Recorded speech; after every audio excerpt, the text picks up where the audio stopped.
សួស្តីបងប្អូនទាំងអស់គ្នាតជួបមួយ admin ទៀតណាអញ្ចឹងថ្ងៃហ្នឹងគឺ admin ចង់ប្រាប់ពីវិធីនៅក្នុងការដាក់ជាមួយនឹងលេខកូដនៅក្នុងកម្មវិធី app Telegram បងប្អូនទាំងអស់គ្នាហ្នឹងហើយអញ្ចឹងសម្រាប់បងប្អូនដែលគាត់ប្រើប្រាស់ជាមួយនឹង Telegram ហើយបងប្អូនចង់ set ជាមួយនឹងលេខកូដជាមុនសិនមុននឹងបងប្អូនចូលទៅកាន់ app ដើម្បីប្រើប្រាស់ណាអាហ្នឹងគឺវាជា secure មួយដើម្បីការពារកុំឲ្យមានគេចូលទៅក្នុង Telegram របស់បងប្អូនបានអញ្ចឹងរបៀបនៅក្នុងការដាក់ជាមួយនឹង passcode នៅលើTelegram app បងប្អូនចង់ដឹងពីរបៀបនៅក្នុងការដាក់ចាំមើលវីដេអូ admin ទាំងអស់គ្នាត admin នឹងប្រាប់ពីវិធីនៅក្នុងការធ្វើអញ្ចឹងវិធីនៅក្នុងការដាក់លេខកូដទៅលើ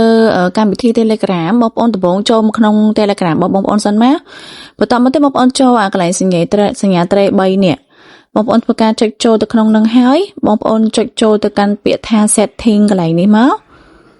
បន្តមកទៀតបងប្អូនទៅរកពាក្យថា privacy and security មកដល់កន្លែងនេះបងប្អូនចុចពាក្យថា passcode lock ចុចចូលកន្លែងហ្នឹងហើយបងប្អូនចុចពាក្យ enter passcode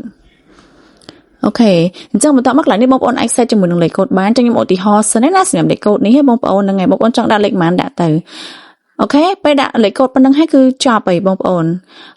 ចេញមកវិញសិនទៅហើយបន្តមកបងប្អូនធ្វើការចូលទៅក្នុង Telegram ទៅអ្នកឃើញអត់វានឹងឲ្យយើងវាយជាមួយនឹងលេខកូដបែបនេះឲ្យមុននឹងយើងចូលប្រើកម្មវិធីនឹងបាន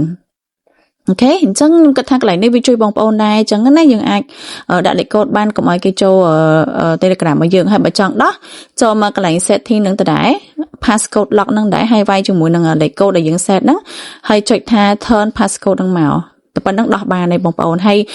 សម្រាប់ការជាប់ lock ហ្នឹងគេមានឲ្យ set ដែរថាយើងចង់ lock 5 នាទីម្ដង1ម៉ោងម្ដងឬក៏មិនចឹងមកបាយ set បានអរគុណបាយ